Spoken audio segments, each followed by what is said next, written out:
I'm Ketara Chapel, and I'm doing my book over Race in the Schoolyard, Negotiating the Color Line in Classrooms and Communities by Amanda E. Lewis.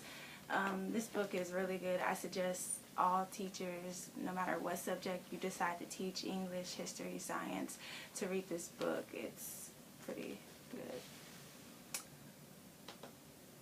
Okay, about Amanda E. Lewis. She graduated from Brown University with her undergraduate. She graduated from UC Berkeley with her master's in education. And then she graduated from the University of Michigan with another master's and PhD in sociology. So she's really smart. I salute her. Amanda E. Lewis is an associate professor of African American Studies and sociology at the University of Illinois at Chicago. She has her research focused on how race shapes educational opportunities and how our ideas about race get negotiated in everyday life. She has currently worked on a new book with John Diamond. It's called Despite the Best Intentions, Why Racial Inequality Persists in Good Schools. She was named new director of IRRPP, which stands for Institute for Research on Race and Public Policy, in 2015.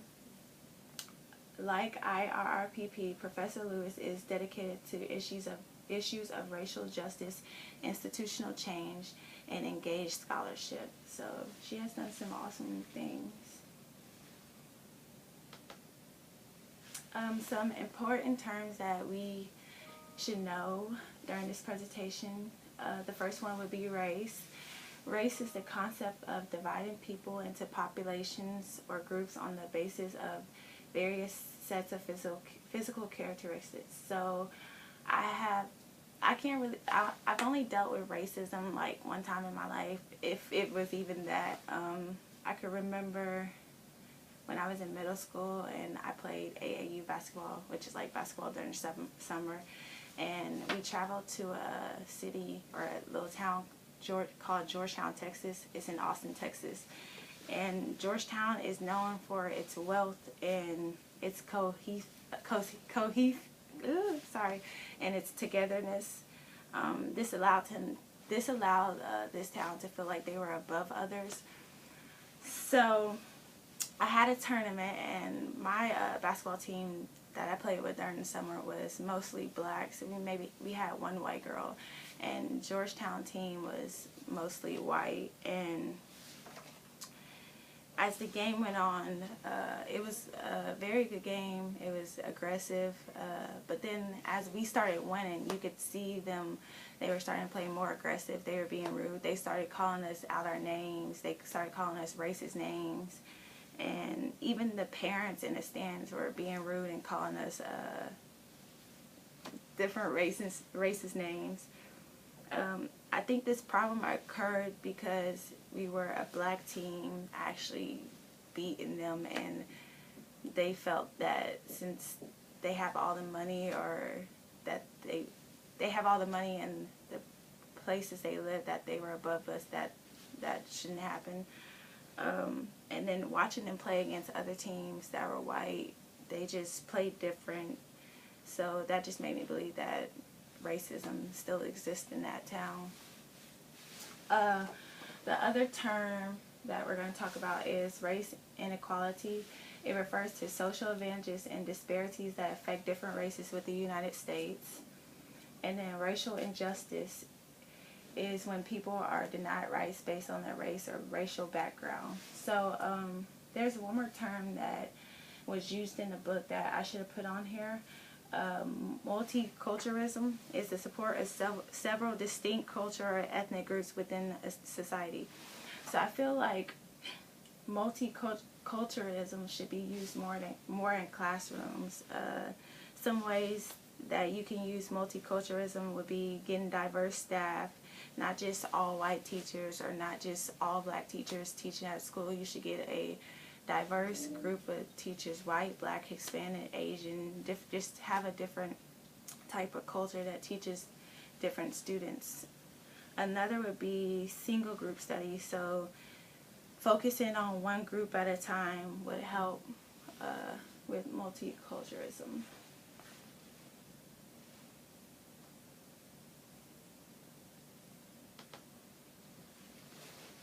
Okay, so just an overview about the book.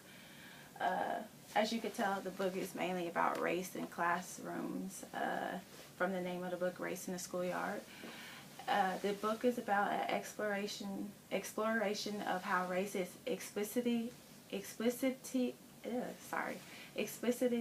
and implicitly handled in school. This book reveals lessons about that are communicated in the classrooms.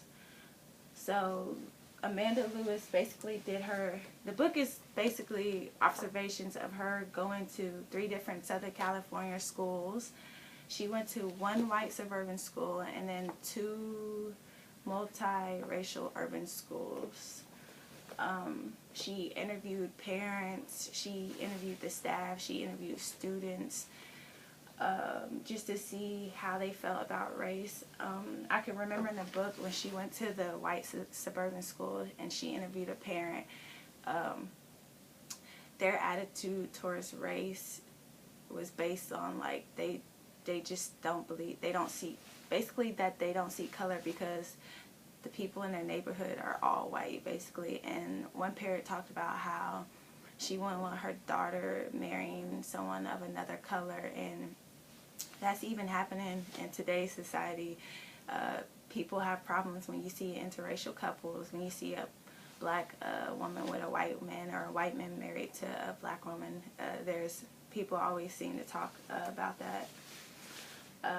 And also, in the book, there was a mixed child that went to the white suburban school. Her mom was white and her dad was black, and she was treated differently from her teacher. And I could just remember her teacher going to one of the custodians, which was black, and wanted the custodian to talk to the child, which I thought wasn't pretty fair.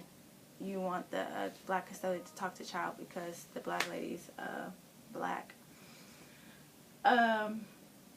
The research was done in the state of California because of the major demographic transformation it has experienced, and also because of the demographic changes that brought issues to the forefront of many residents.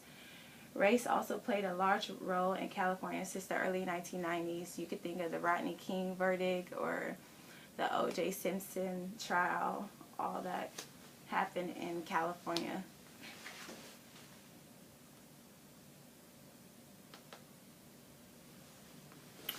Three objectives that we're going to be talking about today, and that I thought was important in the book, was examining color lines in classrooms and communities, struggling with teaching dangerous subjects, breaking the silence of racism.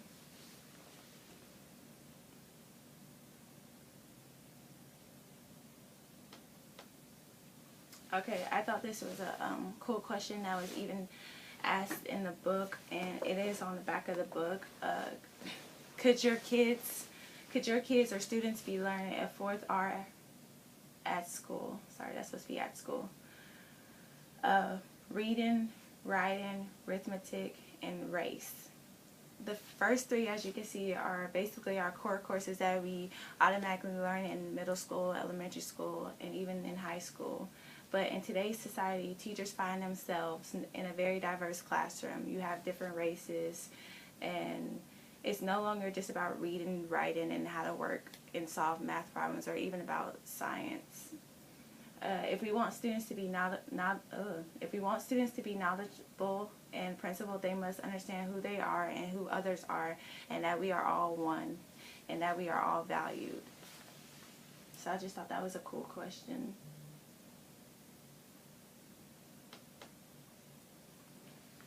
Color line in classroom is the first objective that we're going to talk about.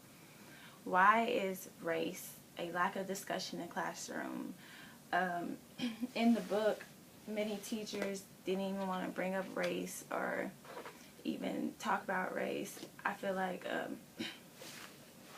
some teachers think that racism doesn't exist still. In the book, there is, well, I'll get to that later.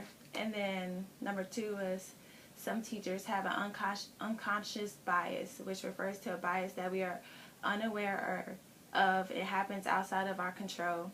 It is a bias that happens automatically and is triggered by our brain making quick decisions. So a teacher can not say something but see something, and in their head, they won't say it, but in their head, you know what they're thinking, and that can cause an unconscious bias. Number 3, some teachers don't teach or talk about race because they can't relate to certain students or relate to what a student goes through. So, for example, a white teacher may not want to talk about race because she can't relate to what a black student goes through or how a black student was raised. And vice versa with a black teacher, they don't know what a student has gone through. Some teachers are afraid to talk about race because of the legal parameters. Teachers think that they can be reprimanded or even can lose their job if the subject isn't handled or viewed appropriately. So if a teacher was to bring up race in a classroom, a student might take it a wrong way and go back home, and it could cause all kinds of problems. I think in the newspaper article I read, a teacher was talking about race and a student took it the wrong way, and the student went back home and told he or she parents, and they came up and it was just a huge legal situation. So you gotta be careful. That's why some teachers don't want to teach it in the classroom. The next objective is struggling with dangerous subjects. So the 3 things that we're going to talk about is teacher knowledge, teacher conduct, and determine students' level of engagement. So the first one, teacher knowledge.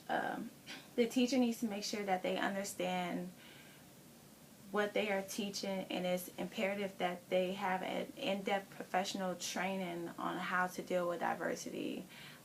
My grandmother is a teacher at a middle school, and I think they have had a training about how to deal with diversity. My grandma, she's not old, but she was born in the century of when racism was bad. She had tomatoes thrown at her and everything, so that was good that she had that training on how to deal with diversity. Number 2, teacher conduct. During the conversation or discussion, the teacher should always remain neutral. They shouldn't be trying to pick one side in front of the class. The teacher shouldn't be one-sided or opinionated, and they need to make sure that they don't give out their biases about the situation or how they feel about the situation. They also need to make sure all sides of the issue is fully presented. The last one would be determine students' level of engagement. So just according to the student's grade, the teacher has to be careful of how he or she presents the information or about the subject race. The teacher may not be able to have the same dialogue about race with a middle school class that they can have with a high